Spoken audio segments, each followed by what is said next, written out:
My name is Alice Jordan. I'm 31 years old. 9 weeks ago, I gave my own father my left kidney and saved his life. On November 23rd, at his big recovery dinner, my mother stood up with a huge smile, raised her glass, and said, "To Natalie, my incredible daughter, the one who saved your father's life with her fundraiser." 22 relatives exploded into cheers and applause. Not a single person looked at me.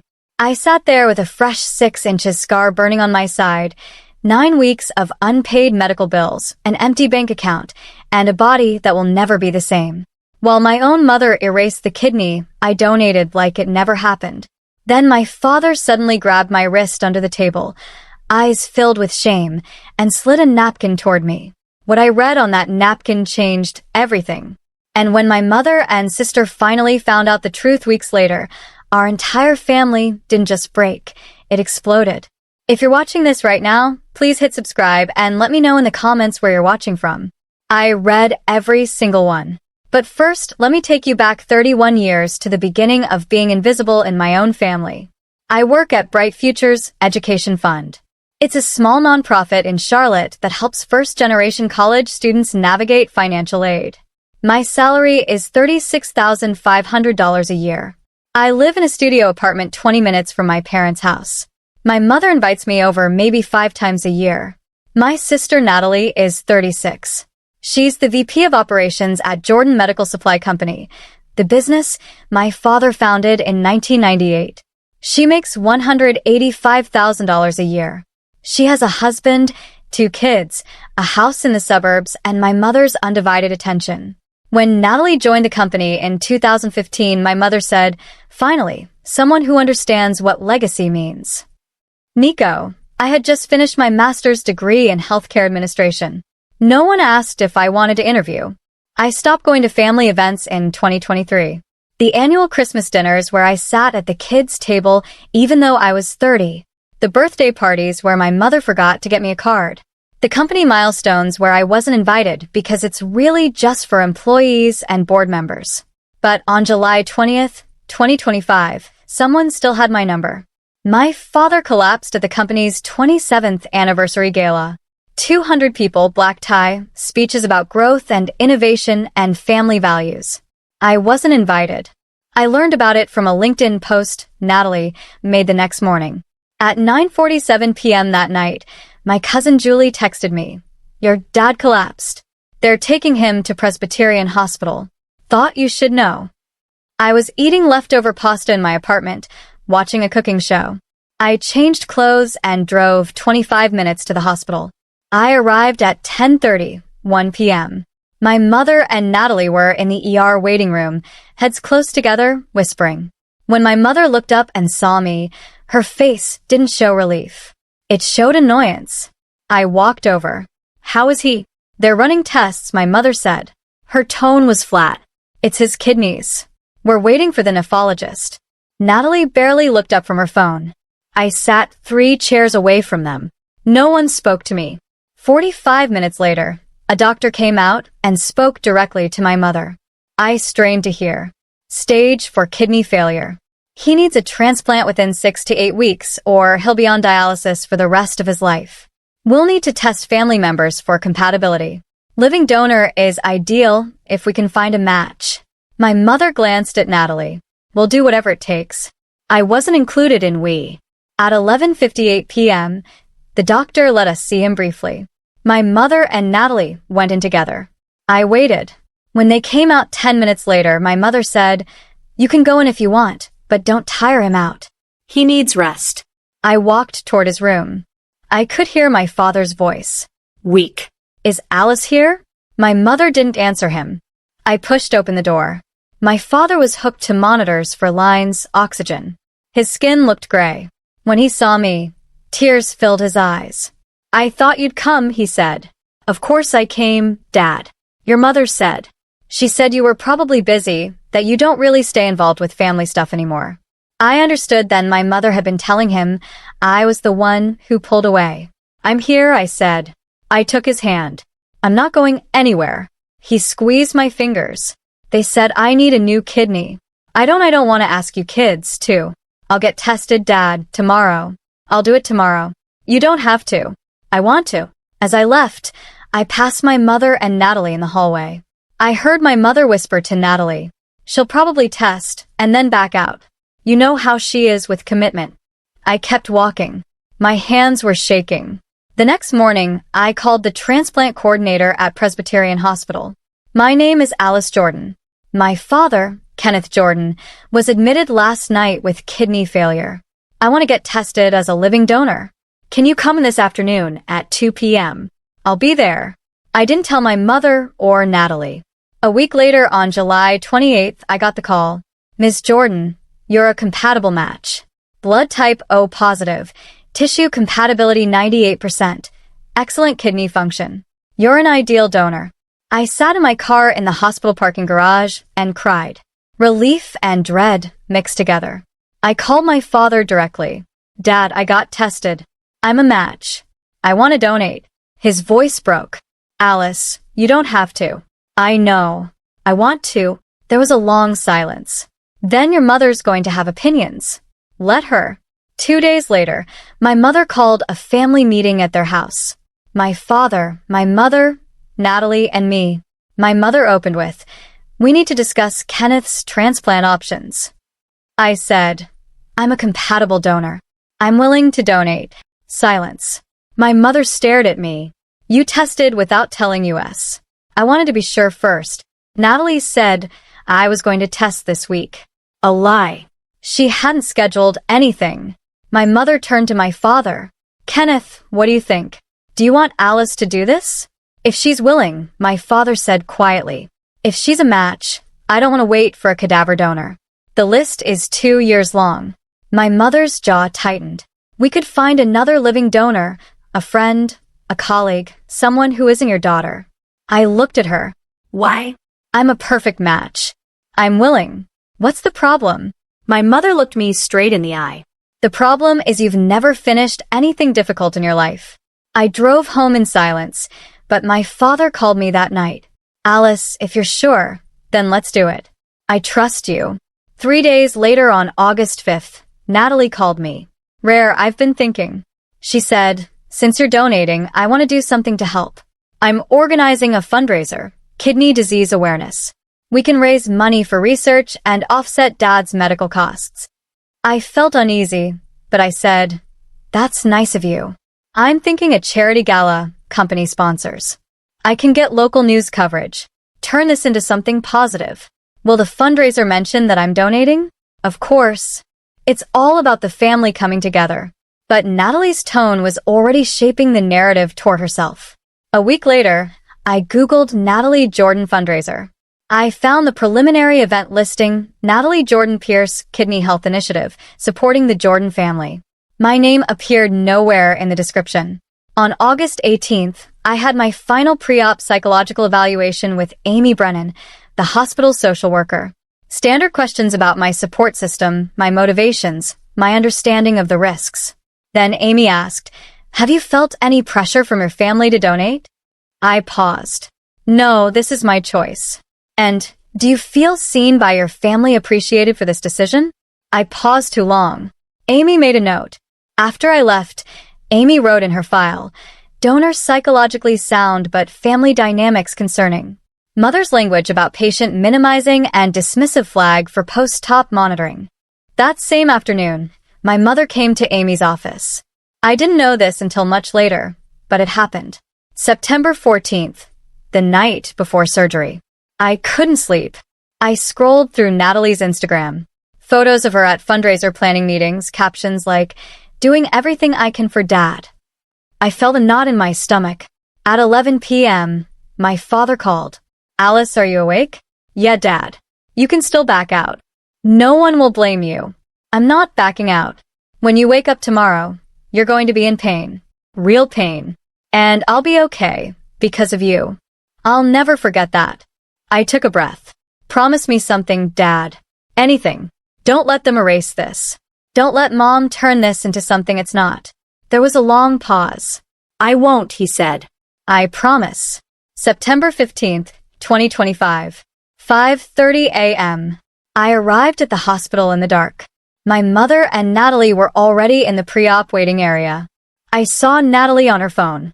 I heard her say, "Yes, the surgery's today. I'll post updates." "No, we're keeping it private for now, but I'll have a statement ready after the fundraiser." She was already planning how to frame the story.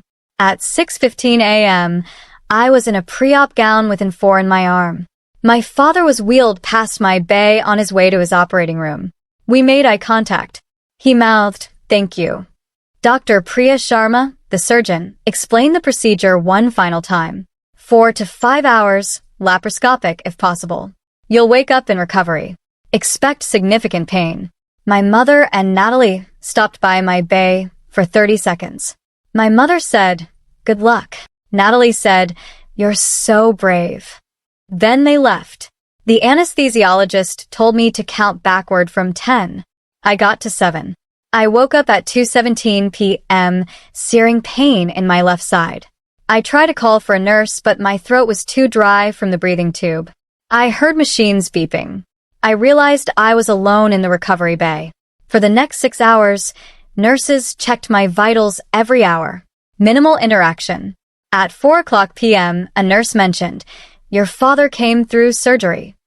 "Well, he is in ICU recovery. Your family's with him now." I said, Can someone come here? They're focused on your dad right now. I'll let them know you're asking." No one came. At 8 p.m., a different nurse, her name was Beth, came in. She looked at me for a long moment. "Honey, do you have someone you want me to call? You shouldn't be alone after major surgery." "Oh, my family's here," I said. "They're just with my dad." Beth's face changed. "Your mom and sister, they've been in your dad's ICU room since 3:00 p.m. They know you're awake, right?" "I think so. Want me to go get them?" "No, it's okay. He needs them more." Beth looked at me. "That's not how this works, sweetie." At 9:30 p.m., my mother finally appeared at the foot of my bed. "They're moving you to a room," she said. "Kenneth stable. Everything went well." I asked, "How is he?" "Better than expected. The kidneys started working immediately. Dr. Sharma said it's a perfect match." I waited. My mother said, "Get some rest. We'll check on you tomorrow." She left. No one had said thank you. At 2:50 a.m. on September 16th, my door opened quietly. My father was in a wheelchair, pushed by a night nurse. He had an oxygen tank. He looked weak, but he was there. "I told him I needed to see you," he whispered. The nurse said 5 minutes. "He's not supposed to be out of ICU." My father wheeled his chair close to my bed. He took my hand. He was crying. "I see you, Alice," he said. "I've always seen you. And I'm going to make this right." I was crying, too. "Dad, it's okay." "It's not okay. It's never been okay. The way your mother, the way I let her, I'm going to fix it. You don't have to." "Yes, I do. I should have done it 34 years ago." As the nurse wheeled him back, he said over his shoulder, "Tomorrow morning, some people are coming to see me. A social worker and a lawyer. I'm taking care of something." I was too medicated to understand. I fell asleep. What I didn't know was that at 11:30 a.m. the next morning, September 16th, 2025, my father signed a document in his ICU room. Amy Brennan, the social worker, was there. Russell Walsh, an estate attorney, was there. Dr. Kararma was there as a witness. My father, still weak but completely lucid, signed a durable power of attorney for healthcare. He changed his medical proxy from my mother to me. It was witnessed, notarized, time-stamped. I didn't know. 2 days later, on September 18th, he signed another document, a life insurance beneficiary change form, Northwestern Mutual Policy Number N834201, $2.3 million. The beneficiary had been my mother for 18 years. He changed it to me. On September 20th, he signed a third document, a restricted stock transfer agreement, Jordan Medical Supply Company. My father owned 68% of the company he'd founded. He transferred 51% of voting shares to me. On September 25th, that transfer was filed with the North Carolina Secretary of State. I knew none of this. I was home alone trying to recover. The first 2 weeks were bed rest. I couldn't lift more than 5 pounds. I couldn't drive. I couldn't reach the plates on the top shelf of my kitchen. I couldn't carry my laundry down the stairs. I slept 16 hours a day. No one offered to help. My mother called once. How are you managing? Good. Kenneth's kidney function is 95% perfect. She hung up. On day 10, Natalie texted. How's recovery? Fundraiser planning going great. So excited. Week 2, my boss Jennifer called. Alice, we need to talk about your leave. We don't have paid medical leave for this long. You're at 2 weeks unpaid. How much longer? The surgeon said 6 to 9 weeks total. We can hold your position through 8 weeks. After that, I realized I could lose my job. Week 3, I tried to work from home. I could manage 2 to 3 hours before exhaustion hit like a wall. Week 4, I developed a fever. 101.2 degrees. I went to the ER. Another $1,200 after insurance. I started calculating my costs. 9 weeks of unpaid leave, $6,300 in lost wages. My insurance deductible, $2,500. Non-overd. Pre-op tests, $890. The ER visit for the infection, $1,200. Prescriptions, $340. Total out-of-pocket, $11,230. My savings account had $3,100 before all this. I was now in overdraft, negative $200. I applied for a medical hardship payment plan, $200 a month for 12 months. I had no idea how I'd pay it. Meanwhile, Natalie's fundraiser was everywhere. Local news, local executive leads, kidney health fundraiser, company LinkedIn posts, Instagram stories. The event was scheduled for October 15th at Cedarwood Country Club. I wasn't invited. One article mentioned supporting the Jordan family's medical journey. My name was not mentioned once. Week 4, I had a follow-up with Dr. Karama. She looked at me carefully. You're healing well physically, she said, but you seem, are you getting support at home? I'm fine. The social worker noted some concerns before surgery about your family dynamic. If you need resources, I said I'm fine. After I left, Dr. Karama sent an email to Amy Brennan. Follow-up on Alice Jordan post-op. I'm concerned. In week 6, I finally opened a letter my father had sent me. It contained a check for $2,000. The note said, for your medical expenses, I know it's not enough. I'm sorry I can't do more right now without raising questions. Dad. I stared at the phrase without raising questions. What did that mean? I deposited the check. It covered 18% of my debt. Week 7. Week 8. I'd been avoiding social media during recovery. But in early November, a coworker sent me a link. It was Natalie's Instagram. The fundraiser had happened on October 15th, 150 guests, silent auction, speeches. Natalie's post showed her holding an oversized check. My mother in an evening gown beside her. My father in a wheelchair, smiling weakly. Natalie's husband Drew in a tuxedo. The caption read, overwhelmed with gratitude. Together we raised $83,200 for kidney disease research. My father's journey inspired this, and I'm honored to lead this initiative. Family is everything. Their snorts were 2,156 likes. The top comment, you're amazing, Natalie. What an incredible daughter. I scrolled through the photos. 23 pictures from the event. I appeared in one far in the background, blurry. You could only tell it was me because I recognized the blue cardigan I'd worn. I read the fundraiser, fine print. All proceeds benefit the National Kidney Foundation. Tax-deductible donations sponsored by Jordan Medical Supply Company matching program. I called the National Kidney Foundation. I'm inquiring about a donation from the Natalie Jordan Pierce Initiative. Yes, we received $83,200 in October. Wonderful contribution. Who gets the tax credit for that? Individual donors receive deductions. Corporate matching is credited to Jordan Medical Supply Company. My company, my father's company, had gotten a $41,600 tax write-off. I searched for Jordan Medical Supply PR 2025. I found a press release dated October 18th. JMSC demonstrates corporate social responsibility with $41.6 000 matching donation to kidney health. VP Natalie Jordan Pierce spearheaded initiative aligning with company values. I searched Natalie's LinkedIn. She'd updated her profile. New headline, VP of Operations, Healthcare Advocate, Nonprofit Fundraising Leader. I found an industry publication from October 22nd. Rising Stars in Medical Supply, Natalie Jordan Pierce's Leadership in Crisis. The article quoted her, "In times of family crisis, true leaders emerge." I knew I had to step up and transform our personal challenge into an opportunity for community impact. I read that sentence 5 times. My father was 64. He'd planned to retire at 65. Succession at the company had been unclear for years. This fundraiser wasn't about my father's medical costs. It was Natalie's CEO audition. On November 15th, 2025, 9 weeks after my surgery, Dr. Kararma cleared me for normal activity, permanent restrictions, no contact sports, kidney monitoring every 6 months for life.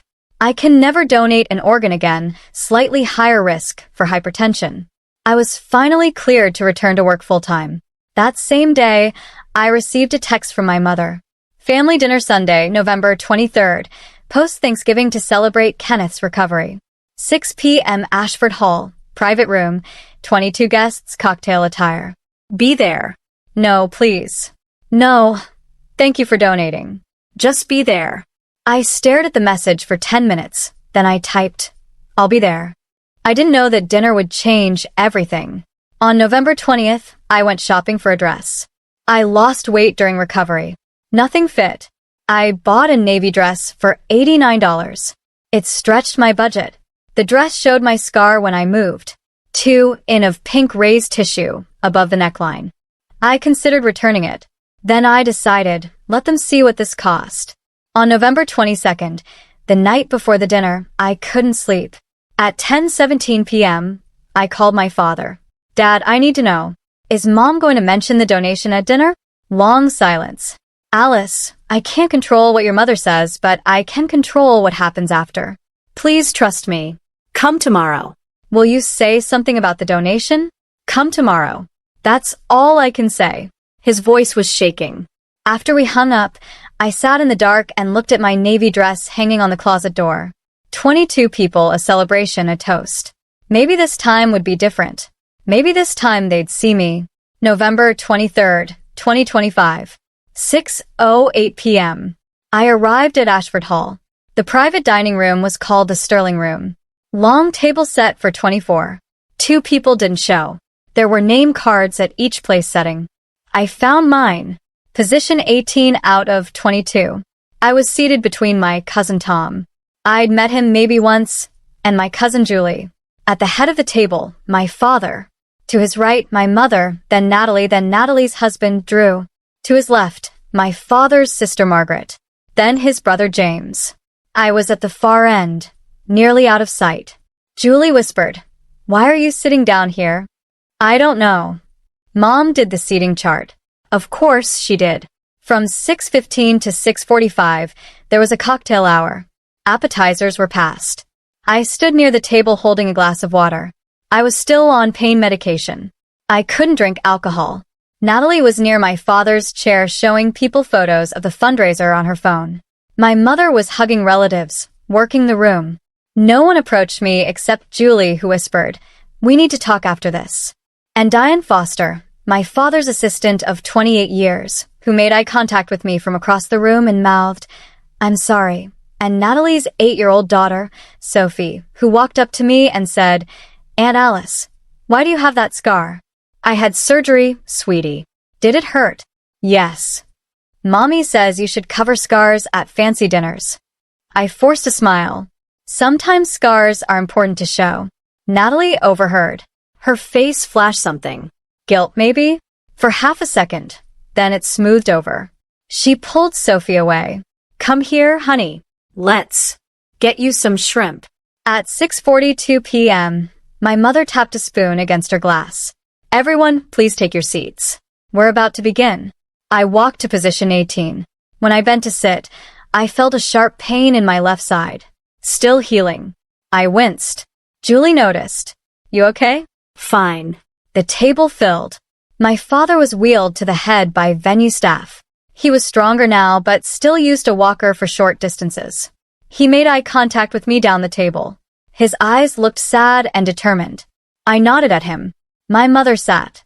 She smoothed her napkin. She looked satisfied. Natalie sat. She glanced at me once, then looked away. Appetizer course was served. Butternut squash soup. I couldn't eat. My stomach was tight. My mother stood. She tapped her glass again. Everyone, before we order entree, I want to say a few words about why we're here tonight. She was standing, all eyes on her. 3 months ago, she said, we almost lost Kenneth. Stage 4 kidney failure. The doctors said without a transplant, he'd be on dialysis for the rest of his life. It was the scariest moment of our family's life. She paused, let it breathe. But in that darkness, one person stepped up. One person showed extraordinary leadership, compassion, and strength. My heart started pounding. I knew where this was going. That person, my mother continued, organized a fundraiser that brought our entire community together. She Snorts raised $83,200 for kidney disease research. She coordinated with teams. She held this family together when I was falling apart. I looked at my father. He was staring at his plate. His jaw was clenched. Natalie's face looked I couldn't tell if she was surprised or if she'd rehearsed this. My mother raised her glass. So, please join me in raising your glasses. She turned toward Natalie. She smiled. To Natalie, my incredible daughter, the one who saved your father's life. My father's sister Margaret tried to speak. Claire, wait, I thought, but my mother talked right over her. To Natalie. 22 glasses rose to Natalie. Clink, clink, clink. The sound of glass on glass moved around the table like a wave. My glass stayed on the table. I couldn't move. Natalie stood. She dabbed at her eyes. The tears looked real. Thank you, Mom, she said. Her voice broke. It was the hardest thing I've ever done, but Dad is worth it. Family is everything. Applause. Natalie hugged my mother. Drew, her husband, stood and clapped. He didn't know. He thought the fundraiser was the main contribution. He wouldn't learn the truth for weeks. Sophie and Lucas, their kids, clapped because that's what kids do. My father's hand stayed flat on the table. He wasn't clapping. My cousin next to me said, "Your sister is amazing. You must be so proud." I couldn't speak. I just nodded. My vision was blurring. She might as well have said my real daughter. That's what I heard. I stood up. My chair scraped back. Several people looked. I was heading for the door. And then my father's hand shot out and grabbed my wrist. His grip was strong despite his weakness. I stopped. The entire table was watching now. My father's eyes locked on mine. He was crying. Without speaking, he slid a folded napkin across the table toward me with his other hand. He whispered, only I could hear, "Read it. Please don't leave yet." I picked up the napkin. My mother said, "Alice, are you all right?" I looked at her. My voice came out cold, controlled. "I'm fine, Mom. Just processing how generous Natalie is." I sat back down. I unfolded the napkin in my lap. Below the table, out of sight. I read it. The handwriting was my father's, shaky but clear. I changed the medical proxy back to September 16th. Life insurance, $2.3 million. Your sole beneficiary filed September 18th. The business 51% voting shares transferred to you executed September 20th, filed with state September 25th. They don't know yet. Attorney Walsh has everything. I'm sorry I waited so long. I see you now, Dad. I read it once, twice, 3 times. I looked up at my father. He nodded, barely. I folded the napkin. I put it in my purse. I took a deep breath. Dinner service began. I ate mechanically. Conversation flowed around me. Relatives congratulated Natalie, asked about the fundraiser, about her leadership. I said nothing. At 8:45 p.m., dinner ended. I stood. I thanked my mother. Thank you for hosting. I hugged my father. I'll call you tomorrow. I walked out. In the parking lot, I sat in my car. I pulled out the napkin. I read it again under the dome light. My hands were shaking now. He changed everything. The day after my surgery, September 16th, while I was alone in recovery, he was signing a medical proxy. September 18th, the life insurance. September 20th, the shares. While they were planning Natalie's publicity stunt, he was transferring power to me. 51% voting shares. That's majority control. $2.3 million. That was supposed to be my mother's security, medical proxy. That's decision-making authority if he can't speak for himself. They don't know yet. My phone rang. My father. I answered. Dad, did you read it? Yes. And why did you wait so long to tell me? His voice was quiet. I needed you to see what they would do at dinner. I needed you to witness it so you'd know you're not crazy. So you'd know this wasn't in your head. They erased you on purpose. I was crying now. Use the power, Alice. Fix what I broke or burn it all down. Your choice. I'll support you either way. I drove home. At 10:15 p.m. I checked my phone. I'd missed a call. Russell Walsh, the attorney my father had mentioned. There was a voicemail. Ms. Jordan. Russell Walsh returning your call. Yes, I've been waiting to hear from you. Your father said you'd reach out after the family dinner. I can see you Monday, November 25th at 9 a.m. We have quite a bit to discuss. Everything your father executed is ironclad. Witnesses, notarization, proper filing. I'll walk you through it all. See you Monday. I played it 3 times. Ironclad. Waiting to hear from you. After the family dinner, my father had planned every step. Monday, November 25th, 8:55 a.m. Walsh and Associates, 14th floor, downtown Charlotte.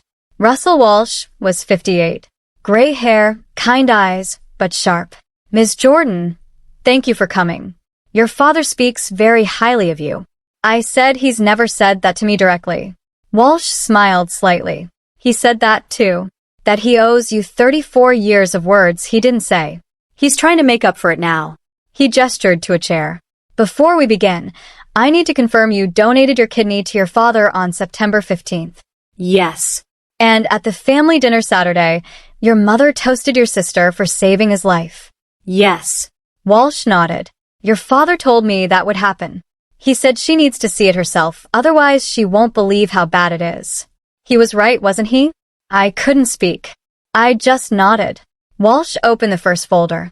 Let's start with what your father did when he did it, and why it's legally unassailable. He slid a document. Across the table.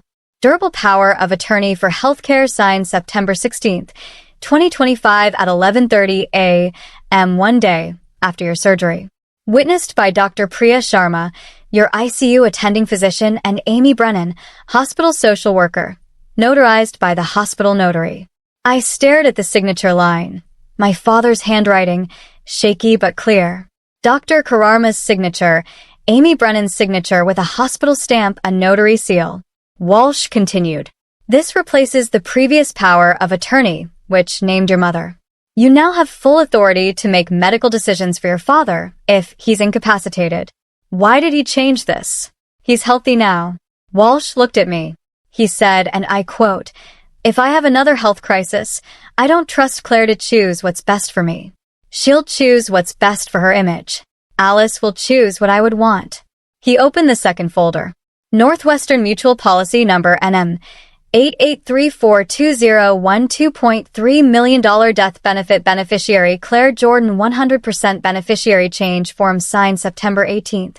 2025 new beneficiary Alice Jordan 100%. He slid the form across the table. This only requires the policyholder's signature. Your father didn't need your mother's permission. The change is already processed with Northwestern Mutual. Effective immediately. I stared at the form. So, if he dies, you receive $2.3 million. Your mother receives 0. That policy has been in place for 18 years. Your father paid $6,200 annually. Your mother thought she was the beneficiary the entire time. This will destroy her. Walsh's voice was even. That's not my concern. My concern is executing your father's wishes. He was very clear. Alice saved my life. Alice gets the policy. He opened the third folder. Jordan Medical Supply Company Restricted Stock Transfer Agreement. Your father owned 68% of the company he founded. He executed a transfer of 51% voting shares to you. Kenneth retains 17% non-voting. Dated September 20th, 2025. Filed with the North Carolina Secretary of State on September 25th, 2025. He showed me the filing. Official state seal filing number NC 2025-88291. My name in legal print as majority shareholder. Your mother owns 25% non-voting shares. Your sister owns 7% non-voting. You now have majority voting control. You can appoint board members, remove officers, make operational decisions, approve budgets, fire executives, including your mother and sister. I felt dizzy. Now, Walsh said, you might wonder why your sister didn't discover this sooner. The filing is public record, yes, but your father as chairman controls when the board is formally notified of major shareholder changes. He timed it perfectly. They'll find out right before the quarterly board meeting in December. He gave them just enough rope. I looked at Walsh. They don't know. Your mother and sister have no idea. Unless they check the Secretary of State database. They won't know until you tell them or until you use the power. Walsh handed me a sealed envelope. Your father asked me to give you this after you saw the documents. I opened it. 2 pages. Handwritten. Alice, I've been a coward for 34 years. Your mother trained me. That's what I tell myself. But the truth is, I let her. I chose peace over you. I chose her approval over your dignity. When you were 12, you found a photo album in my study. Pictures of my sister, Julie. She died in a car accident in 1982. She was 19. You look exactly like her. Same eyes, same smile, same spirit. Your mother couldn't look at you without seeing Julie, without being reminded that I had loved someone before her. Someone I lost. She resented that. So, she erased you, and I let her. I told myself I was keeping the peace. I told myself you were strong enough to handle it. I told myself Natalie needed more attention because she was fragile. I lied to myself for 34 years. I sent you money. $200 here, $500 there. Over 8 years, I sent you $28,000. It's not enough. It'll never be enough. But it's all I could do without your mother auditing me. She controlled the accounts. She controlled everything except this. When I woke up the day after surgery, September 16th, 2025, and they told me you had given me your kidney, I broke. I realized I had spent 34 years choosing my wife over my daughter, choosing my comfort over your worth, choosing silence over truth. I can't undo 34 years, but I can give you the power I should have given you from the start. The shares give you control. Fire your mother if you need to. Protect the company I built or sell it and be free. I'll support whatever you choose. I just needed you to have the power I should have given you 34 years ago. I love you. I'm sorry, Dad. I was crying. Walsh pushed a box of tissues across the table. He sat quietly while I finished reading. Finally, I looked up. What do I do now? Walsh said, that's up to you, but I'll tell you what your father told me. Wait until they show you who they really are, then act. I wiped my eyes. They showed me Saturday night. Walsh nodded. Then you know what to do. Saturday, November 29th. My mother called Northwestern Mutual to update her mailing address. The agent said, I'll need to verify beneficiary information. That's me, Claire Jordan. Ma'am, according to our records, you're no longer the beneficiary on this policy. The change was effective September 18th. My mother's voice went sharp. That's impossible. Who's the beneficiary? Alice M. Jordan. Silence. Then there must be a mistake. No, ma'am. We have the signed beneficiary change form. Would you like me to mail you a copy? My mother hung up. She called my father immediately. I heard about this later. She was screaming, you changed the insurance behind my back. After 42 years of marriage, my father's voice was calm. It's done, Claire. Alice is the donor. Alice gets the policy. You changed it without telling me. Like you erased her at dinner without telling her she'd be invisible. We both made choices. Claire, I'll contest this. You can't. I'm the policy holder. I don't need your permission. My mother hung up. She immediately called her attorney. Monday, December 1st. Natalie was preparing materials for an executive committee meeting. She was reviewing the updated board packet. She saw it. Shareholder registry updated September 25th, 2025. Kenneth Jordan, 17% non-voting. Claire Jordan, 25% non-voting. Natalie Jordan Pierce, 7% non-voting. Alice M. Jordan, 51% voting. Natalie read it 3 times. Then she grabbed the filing, drove to my parents' house, and burst into my father's study. What the hell is this? She doesn't know anything about the business. She works at a nonprofit making $36,000 a year. My father looked at her calmly. She's my daughter, and she saved my life. You threw a party for yourself. I raised $83,000. You raised your profile. Alice gave me her kidney. Natalie's voice cracked. So, you're punishing me for not being a genetic match? I'm rewarding her for being invisible for 34 years while you took everything. That evening, Natalie went home. My mother was there. They sat at Natalie's dining table surrounded by documents. My mother said, "The life insurance is his to control.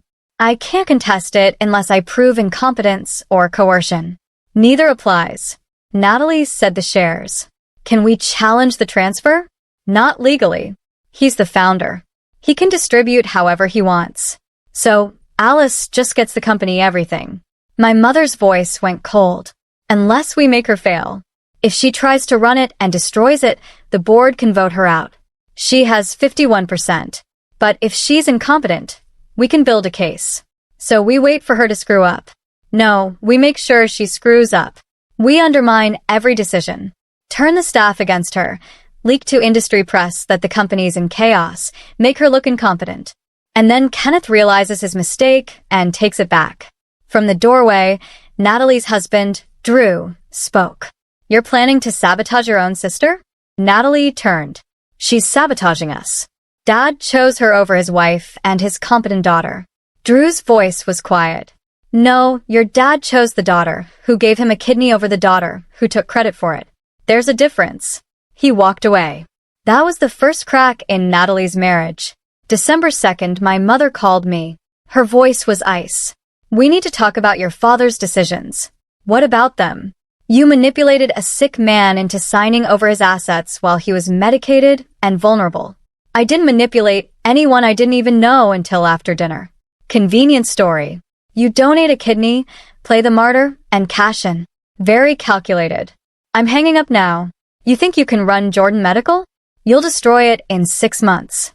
And when you do, we'll take it back. I looked at my phone. Is that a threat, Mom? It's a fact. You're out of your depth. You always have been. We'll see. I hung up. I texted Russell Walsh. They know both of them. What do I do next? He responded immediately. Schedule board meeting. Exercise your authority, or they'll assume you won't. But I needed one more thing first. On December 5th, I called Presbyterian Hospital Medical Records Department. I'm requesting a complete copy of my medical records from my living donor surgery September 15th through discharge September 22nd. We can have those ready for pickup in 3 business days. $25 processing fee. I'll pick them up. Sunday, December 8th. I went to the hospital. They handed me a thick manila envelope. I got home. I opened it on my kitchen table. Surgical notes, discharge summary, medication lists, post-op care instructions, and stapled in the middle. Ethics Committee Review. August 20th, 2025. I started reading. My heart was pounding. There was an incident report dated August 18th, 2025, 2:15 p.m. Claire Jordan, patient's mother, presented to my office requesting consultation. Mrs. Jordan stated, "Is there any way to delay this donation or find another donor? Alice isn't stable enough for this." When asked to clarify, Mrs. Jordan stated, "Alice has emotional issues. I'm worried she's doing this for attention. She doesn't have the maturity for this kind of decision." I explained the donor had passed all psychological evaluations. Mrs. Jordan insisted I look closer at the donor's mental state. Per protocol, I documented this conversation and reported it to the Transplant Ethics Committee. Amy Brennan, LCSW. I kept reading Ethics Committee meeting notes. August 20th, 2025. Committee interviewed donor Alice Jordan separately. Donor is fully informed, psychologically stable, and donating voluntarily. Mother's concerns appear to stem from controlling family dynamics rather than legitimate medical issues, proceeding with donation as scheduled. Mother's attempt to interfere is noted in file. I sat there for a long time. My mother had tried to stop the donation. She went to the hospital's social worker 3 days after I tested compatible. She tried to label me emotionally unstable. She wanted them to find a different donor. She tried to stop me from saving my father's life. The next morning, December 9th, I called the hospital. I asked for Amy Brennan. Social work. This is Amy. Ms. Brennan. This is Alice Jordan. I received my complete medical records yesterday. There's an ethics committee report from August about my mother. Can you explain this to me? There was a pause. Yes, Amy said carefully. I can discuss your own medical documentation with you. Those are your records. My mother came to your office on August 18th. Yes.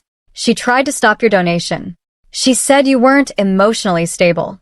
I documented it and reported it to the ethics committee per hospital protocol. Why?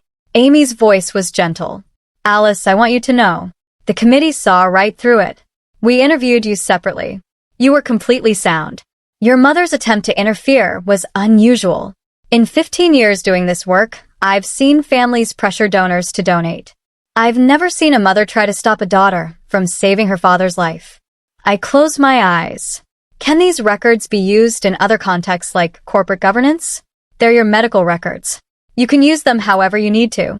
They're time-stamped, signed, official hospital documentation. Thank you, Amy. You documented this when it mattered. Good luck with whatever you're planning, Alice. I hung up. I had everything I needed. December 16th, 2025. 2:00 p.m. Jordan Medical Supply Company. 4th floor conference room. Quarterly board meeting. 7 board members. My mother as CFO. Natalie as VP of Operations. My father as Chairman Emeritus. Me as majority shareholder.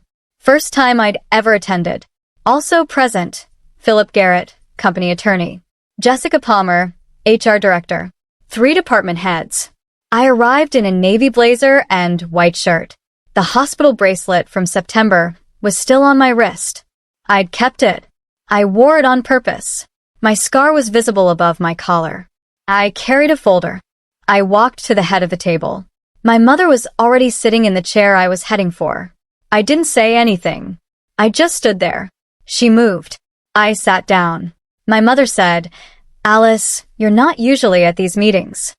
I looked at her. My voice was calm. I'm the majority shareholder now. I thought I should start attending. Silence around the table. Board members glanced at each other. Natalie started to speak. That's not. I slid the corporate filing across the table. Filed September 25th with the North Carolina Secretary of State.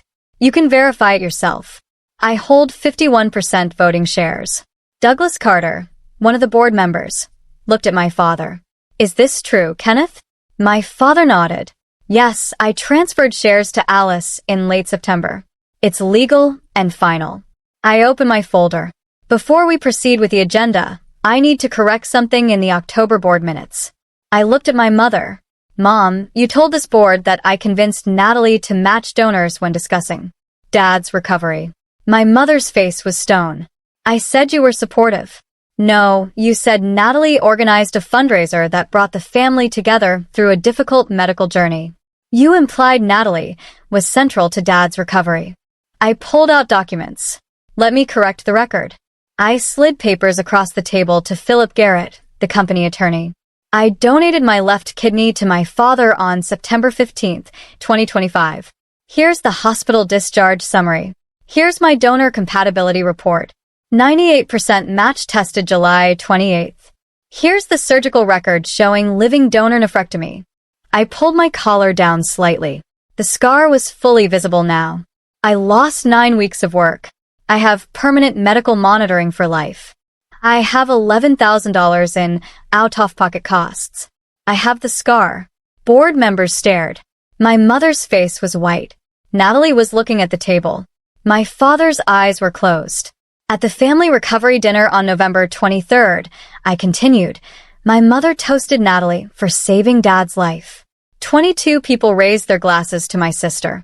No one mentioned my name. I sat at position 18 wearing the scar, invisible. Douglas Carter was reading the medical documents. His face changed. I pulled out more papers. I also have documentation that my mother attempted to prevent my donation. I slid Amy Brennan's incident report across the table. The Ethics Committee notes. August 18th, 2025. My mother went to the hospital social worker and asked if there was any way to delay this or find another donor. She stated I wasn't stable enough. She said I had emotional issues and was doing it for attention. The Transplant Ethics Committee investigated and cleared me. My mother tried to stop me from saving my father's life. Jessica Palmer was taking notes. Her hand was shaking. Douglas Carter looked at my mother. Mrs. Jordan, is this accurate? My mother's voice was tight. That was taken out of context. I was concerned about Alice's well-being. The social worker documented your exact words. I said the ethics committee concluded your concerns stem from controlling family dynamics, not legitimate medical issues. Needy, that's in the official hospital record. Philip Garrett, the company attorney, spoke carefully. Claire Iyer, did you attempt to interfere with a medical procedure? My mother didn't answer. I let the silence sit. Then I stood, which brings me to why I'm here today. I'm exercising my authority as majority shareholder. My voice was steady. Effective immediately, I am removing Claire Jordan from her position as Chief Financial Officer, pending investigation into financial management and ethics violations. My mother stood. You can't. I can. I have 51% voting authority. Company bylaws. Article 7, Section 3. Majority shareholder can remove officers with or without cause. Philip, can you confirm? Philip looked at the bylaws. That's correct. I turned to Natalie. Natalie Jordan Pierce, you have 48 hours to choose. Option 1, accept a new role as senior manager, special projects at $92,000 annual salary. Option 2, we discuss a severance arrangement. You have until Thursday at 5 p.m. to decide. Natalie was crying silently. I am taking operational control until we hire an external CEO board. I'm requesting a vote to approve these changes. As majority shareholder, I technically don't need approval, but I want it on record. Douglas Carter spoke. I move to approve the removal of Claire Jordan as CFO and restructuring of the executive team. Jessica Palmer said second. Philip Garrett said, all in favor. 5 hands went up. My father abstained. 1 board member, my mother's longtime ally, abstained. Motion carries. I picked up my folder. Meeting adjourned. Claire, please collect your personal items from your office by end of day. Natalie, report to Jessica by Thursday with your decision. Everyone else, thank you for your time. I walked out. I didn't look back. Behind me, the room erupted. I heard my mother's voice, shrill.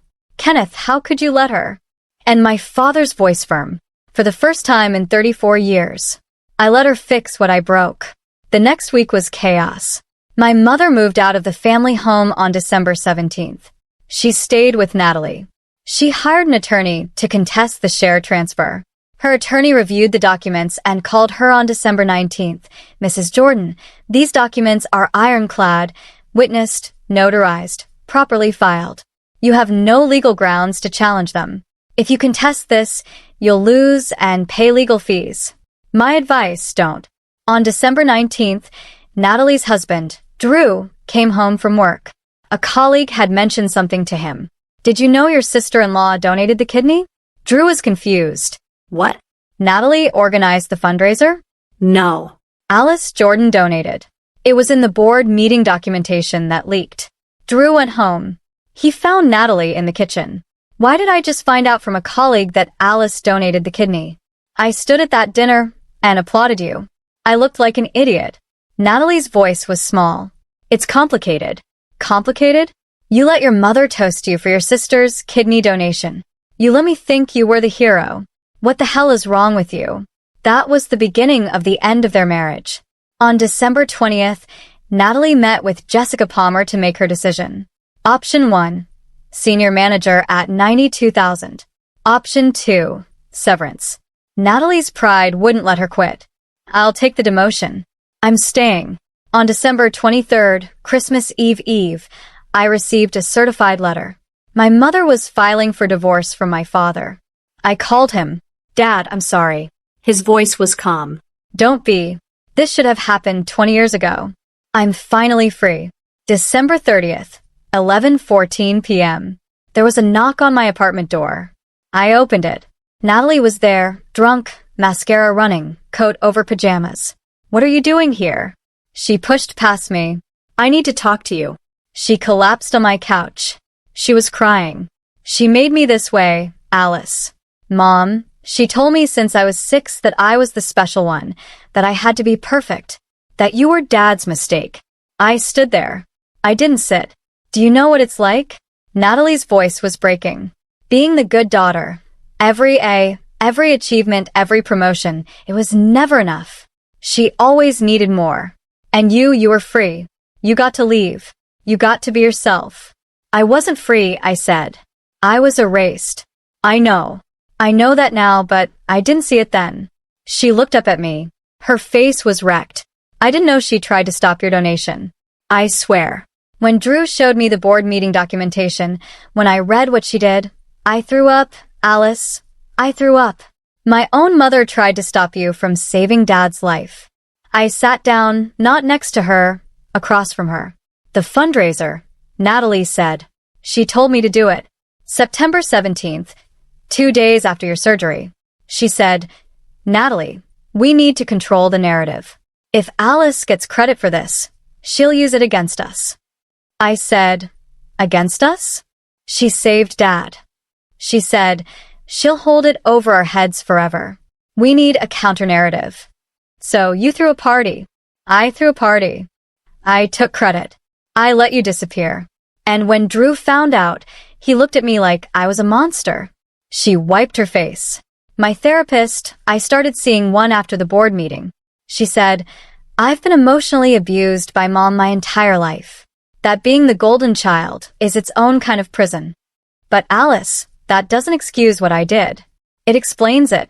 It doesn't excuse it. No, I said it doesn't. I'm sorry. I know it doesn't fix anything, but I'm sorry. I looked at her, my sister, for the first time in years. I actually looked at her. She was broken, too. Just differently. You're still demoted, Natalie. And I can't be your sister right now. Maybe not ever. But I hear you. And I believe you're sorry. That'll have to be enough. She nodded. She stood to go at the door. She turned. Can I ask you something? What? Why did you do it? Donate the kidney after everything we did to you. I thought about it. Because he's my dad. And I loved him. Even when he didn't protect me. Even when he let her erase me. I loved him. That doesn't go away just because people hurt you. Natalie's voice was barely a whisper. You're better than me. No, I just made different choices. She left.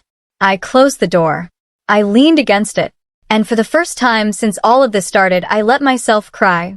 Not from pain, from relief, from grief, from exhaustion. My cat Pepper came and rubbed against my legs. I picked her up. I sat on the floor and I cried. On January 15th, 2026, I hired Patricia Hodes as the external CEO of Jordan Medical Supply Company. She was 52, former VP at Cardinal Health, 25 years in medical supply, clean reputation, no ties to my family. The board approved unanimously. I transitioned to board chair. I kept my 51% shares. I took a salary of $95,000. I also kept my part-time job at Bright Futures Education Fund, 20 hours a week. I loved the work. I wasn't going to give that up. I used the company's salary to pay off my medical debt, all $11,000, and I started building savings for the first time in my life. I also created something new, the Living Donor Support Fund. Jordan Medical Supply would contribute $50,000 a year to help living donors with medical costs. The first recipient was a woman named Rachel. She was 28. She donated a kidney to her brother. She'd lost her job during recovery. I handed her a check for $5,000. She looked at me. You did this? Someone should have done it for me. Now we do it for others. On February 14th, Valentine's Day, I met my father for dinner. Just the two of us, a small diner near the hospital where all of this had started. Are you okay? He asked. I'm getting there. Are you? I'm proud of you. I should have said that more. I looked at him. You should have said it 34 years ago. He nodded. I know. We ate in silence for a moment. Then I said, I don't forgive you yet for all those years, but I'm trying to understand. I don't deserve forgiveness. I just want to know you're going to be okay. I'm building something new. The company, the fund, my life. I'm not invisible anymore. He reached across the table. He put his hand on mine. You were never invisible to me. I just didn't know how to make you visible to them without losing everything. You chose wrong, but you chose right in the end. That's something. He told me then that he and my mother had signed a legal separation agreement the week before. The divorce will finalize after the required 1-year separation period, December 2026. How do you feel? Free. Terrified, but free. I smiled slightly. Good. You should be March 12th, 2026. 3 months after the board meeting, 4 months after the dinner, 6 months after the surgery, I still work at Bright Futures part-time. I'm still board chair at Jordan Medical Supply. The company is stable. Revenue is up 8%. Morale has improved. My mother lives in Tampa, Florida now. We have minimal contact. The separation is ongoing. The divorce is pending. Natalie works as a project manager at a different medical company in Charlotte. She makes $78,000 a year. She's in therapy twice a week. Marriage counseling with Drew. I don't know if they'll make it. We haven't spoken in 3 months. My father is healthy. His kidney function is stable at 92%. He lives alone in a small apartment. He sold the family house. Split the proceeds with my mother per the separation agreement. We have coffee every Sunday. I moved to a 1-bedroom apartment, $13.50 a month. I can afford it now. I have $12,000 in savings. My medical debt is paid off. The scar is still there. 6 in pink and raised. It aches sometimes when it's cold. I don't hide it anymore. Today, I'm in my office at Bright Futures. A young woman named Stephanie came in. She's 24. She needs help navigating the living donor process for her father. I want to donate, she tells me. But my family doesn't think I should. My sister is the responsible one. They want her to do it even though I'm a better match. I see myself in her face. I roll up my sleeve. I show her my scar. The surgery is the easy part, I tell her. It's what comes after. Making sure people see your sacrifice. That's the battle. You deserve to be seen. Don't let anyone take that from you. Her eyes fill with tears. What if they don't see me? What if I do this and they still choose her? Then you'll know. And you'll have the power to choose yourself. That's what the scar teaches you. You survived. You can survive anything. She nods. She thanks me. She leaves. I sit there for a moment. I feel something shift inside. Not revenge, not bitterness. Purpose. I'm turning my pain into protection for others. That's healing. At the end of the day, I walk to my car. It's a March evening, 6:30. The air is cold. I can see my breath. My phone buzzes. A text from my father. Coffee Sunday. I type back always. Another text from Diane, my father's assistant. Board meeting materials ready for Monday. Patricia's doing great. I respond. Thanks. I stop in my car. I look at my reflection in the window. I see the scar. I see myself. Not invisible. Not erased. Not the golden child. Just Alice, survivor, protector, free. I get in the car. I drive away. The scar will always be there, but so will